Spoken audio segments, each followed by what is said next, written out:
भारत में crypto currency legal है या नहीं, लेजिटिमेट है या नहीं, इसमें इन्वेस्ट करना चाहिए या नहीं, इसके बारे में जो डिसीजन आने वाला है वो बाद में आएगा।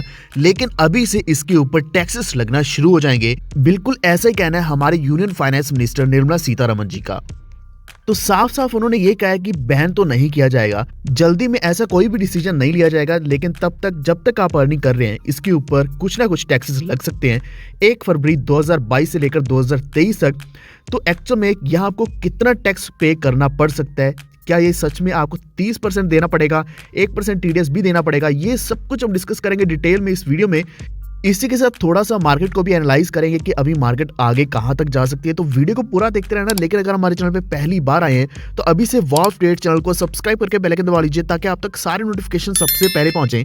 इसी के साथ बाकी के अपडेट्स मैं ऑलरेडी डाल रहा हूं हमारे टेलीग्राम के ऊपर, वॉल्व ट्रेड ऑफिशियल, आप सर्च कर सकते हैं या फिर आपको लिंक मिल जाएगा डिस्क्रिप्शन में।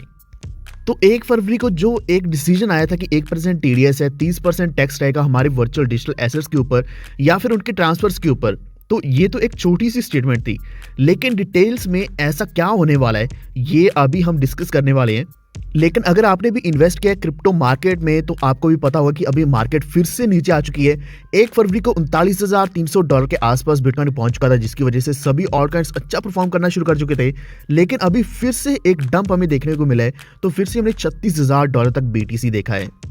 तो एक्चुअल में इसके पीछे कई सारे रीजंस रहते हैं। सबसे पहले यूएस का जो फेडरल रिजर्व है उनका जो डिसीजन है क्रिप्टो करेंसीज को लेकर, और इसी के साथ जो इंटरेस्ट रेट्स हाई करने जा रहे हैं उसके ऊपर बहुत ज़्यादा डिपेंड करता है। लेकिन इसी के साथ अगर हम यूएस की मैन्युफैक्चरिंग की ग्रोथ देखें तो वो भी 3 महीने से लो चल रही है। इसके पीछे जो रीजंस है खासकर एक तो यही है कि सप्लाई यहाँ मैनेज नहीं हो पा रही है, दूसरा ये कि यहाँ पेंडेमिक भी चल रहा है, तीसरा रीजन ये है कि यहाँ इन्फ्लेशन बढ़ती जा रही है लगातार, जिसकी वजह से वो अपने 5 रेट्स को हाइक करने जा रहे हैं 2022 के अंदर। लेकिन ये जो फाइनल डिसीजन है ये मार्च महीने के अंदर आएगा। तो जब भी रेट हाइक्स की बात करी जाएगी यूएस के द्वारा तो ये बार बार एक हमें डंप देखने को मिल सकता है। लेकिन एक पॉजिटिव अपडेट ये है कि जो बिटकॉइन का प्राइस नीचे गिरा है, इस प्राइस पॉइंट पे बाइंग बहुत ज़्यादा हुई है, $33,000 के आसपास, $36,000 के आसपास। और यहाँ से बाइंग होने के साथ साथ एक्सचेंजेस से बिटकॉइन और बाकी क्रिप्टो करेंसी भी बहुत ज़्यादा निकाली गई हैं। इसका मतलब ये है कि यहाँ जो बैलेंस एक्सचेंजेस के ऊपर कम हो रहे हैं तो इन कॉइन्स को कोल्ड स्टोरेज, कोल्ड वॉलेट्स में होल्ड किया जा रहा है, जो कि एक बहुत ही बुलिश साइन है क्रिप्टो करेंसीज को लेकर। तो आने वाले दिनों में हमें बहुत बड़ा पंप देखने को मिल सकता है। लेकिन अभी हम बात करेंगे कि क्या क्या आपको टैक्सेस पे करने पड़ सकते हैं अगर आप भी क्रिप्टो करेंसी में इन्वेस्ट करते हैं। तो अगर हम सोच रहे हैं कि हमने अगर पिछले साल के अंदर कोई भी क्रिप्टो की ट्रांजैक्शंस करी हैं, क्या उसके ऊपर टैक्स लगेगा या नहीं, तो ऐसा नहीं है। जो central board of direct taxes है तो उन्होंने क्लियरली आज ही बताया है कि अप्रैल महीने से पहले भी अगर आपने कोई भी क्रिप्टो ट्रांजैक्शन करी है तो उसके ऊपर आपको टैक्स देना पड़ सकता है। जो हमारे सीबीडीटी यानी कि डायरेक्ट टैक्स के चेयरमैन जेबी मोहापात्रे हैं तो उन्होंने ये ही स्टेटमेंट दी है कि अप्रैल 2022 से पहले जो भी आपकी ट्रांजैक्शन रहेगी वो टैक्स फ्री नहीं रहने वाली।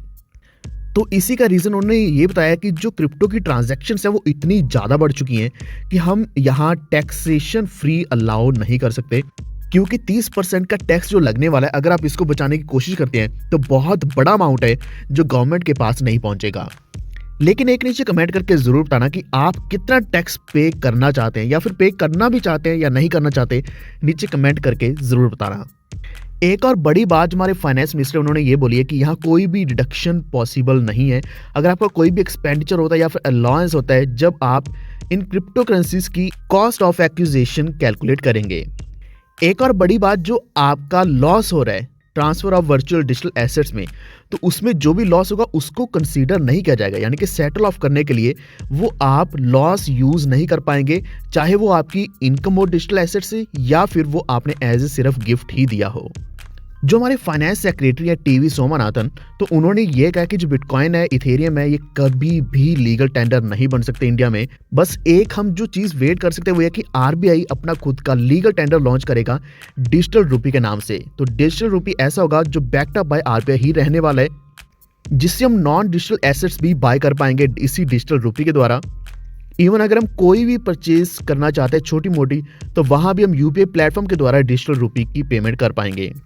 अगर हम क्रिप्टो बिल के ड्राफ्ट की बात करें तो उसमें एनएफटी को लेकर भी एक सेक्शन ऐड किया गया था, लेकिन यहाँ गया कि bitcoin, Ethereum, crypto currencies, NFTs, इन सभी को किसी को भी लीगल टेंडर नहीं माना जाएगा कभी भी। तो ये चीज उन्होंने क्लियरली बता दी है। तो अब मैं वीडियो का दूसरा पार्ट शुरू करने जा रहा हूं जिसमें आपको बताया जाएगा कि आप टैक्सेशन कैलकुलेट कैसे कर सकते हैं। तो ये थोड़ा इंपॉर्टेंट पार्ट है, लेकिन अगर आप टैक्सेशन नहीं देखना चाहते तो यहाँ पे वीडियो एंड कर सकते हैं क्योंकि ये थोड़ा और ज़्यादा डिटेल में हो सकता है। तो एक्चुअल में एक नया सेक्शन लाया जाएगा 115 BBH जो इसी टैक्सेशन को लेकर रहने वाला है, जो बजट 2022 में इंट्रोड्यूस करने की कोशिश करी जा रही है। जिसमें क्या है कि जब भी आपकी टोटल इनकम कैलकुलेट करी जाएगी तो उसमें income from transfer of any virtual digital asset यानी कि क्रिप्टो करेंसीज भी कैलकुलेट किया जाएगा। तो एक्चुअल में क्या है कि फ्लैट 30% टैक्स लगाया जाएगा जो भी प्रॉफिट रहने वाला है आपके ट्रांसफर और सेल ऑफ डिजिटल एसेट से, जिसमें क्रिप्टो करेंसीज तो रहेंगी और NFTs भी रहेंगे। लेकिन एक चीज़ उन्होंने क्लियर बताई है कि क्रिप्टो में जो लॉसेज होने वाले हैं उसको आप यूज़ नहीं कर पाएंगे कैरी फॉरवर्ड करने के लिए या फिर सेट ऑफ करने के लिए। एक और इम्पॉर्टेंट चीज़ ये है कि जो आपका अलग से सोर्स रहने वाला क्रिप्टो करेंसीज के अलावा जो भी सोर्स रहेगा अर्निंग का, तो उसको इग्नोर किया जा सकता है। यानी कि दोनों सोर्सेज को अलग अलग रखा जाएगा। जब भी कैलकुलेशन करी जाएगी डिजिटल एसेट्स की, क्रिप्टो करेंसीज की, तो उसमें दूसरा सोर्स ऐड नहीं किया जाएगा। तो उस सोर्स के ऊपर 30% नहीं रहने वाला, लेकिन ये जो सोर्स है यानी कि डिजिटल एसेट्स हैं, क्रिप्टो करेंसीज हैं, इसके ऊपर 30% रहेगा। तो अगर आपकी टोटल टैक्सेबल इनकम 1 लाख रुपए बन रही है, जिसमें से 20,000 इनकम आई है आपकी डिजिटल एसेट से, वर्चुअल डिजिटल एसेट से, तो वहां से आपका 30% टैक्स रहेगा जो बनता है 6,000 रुपये। बाकी का जो 80,000 है उसके ऊपर अलग से स्लैब रेट्स रहेंगे जो नॉर्मल किसी भी सोर्स ऑफ इनकम के रहते हैं। तो असेसमेंट जो ईयर रहने वाला है वो 2023-24 रहेगा, यानी कि नेक्स्ट ईयर रहने वाला है। तो 2022 से लेकर 2023 तक जो भी आपकी क्रिप्टो ट्रांजैक्शंस रहेंगी, तो ये बनता है एक्चुअल में अप्रैल से लेकर नेक्स्ट मार्च तक, 2023 के मार्च तक। तो ये जो भी ट्रांजैक्शन रहेंगी उसके ऊपर जो भी क्रिप्टो करेंसीज का ट्रांजैक्शन रहेगा, प्रॉफिट रहेगा, 30% प्रॉफिट आपका कटेगा। लेकिन आज के दिन ही अपडेट आई है कि अगर आपका अप्रैल से पहले की भी ट्रांजैक्शंस हैं तो उनको टोटली इग्नोर नहीं किया जा सकता। तो इसी के साथ मैं एक और केस स्टडी पूरी प्रॉपर वे में डालने वाला हूँ टेलीग्राम के ऊपर कि आप अगर टैक्सेशन कैलकुलेट करते हैं तो वो क्या क्या टैक्सेस आपको लगने वाले हैं। तो टेलीग्राम को ज्वाइन कर लेना, वॉरफीड ऑफिशियल सर्च करके, या फिर आपको लिंक मिल जाएगा डिस्क्रिप्शन में। और अपनी राय नीचे कमेंट करके जरूर बताना कि क्या आपका मानना है टैक्स को लेकर क्रिप्टो करेंसीज के ऊपर। तो अगर आपको जानकारी अच्छी लगी है, ये वैल्यूबल लगी है, इस वीडियो को लाइक एंड शेयर जरूर कर देना अपने फ्रेंड्स एंड फैमिली के साथ। इसी के साथ हमारे चैनल वॉरफीड को सब्सक्राइब करके बेल आइकन दबा लीजिए ताकि आप तक सारे नोटिफिकेशन सबसे पहले पहुंचे। धन्यवाद।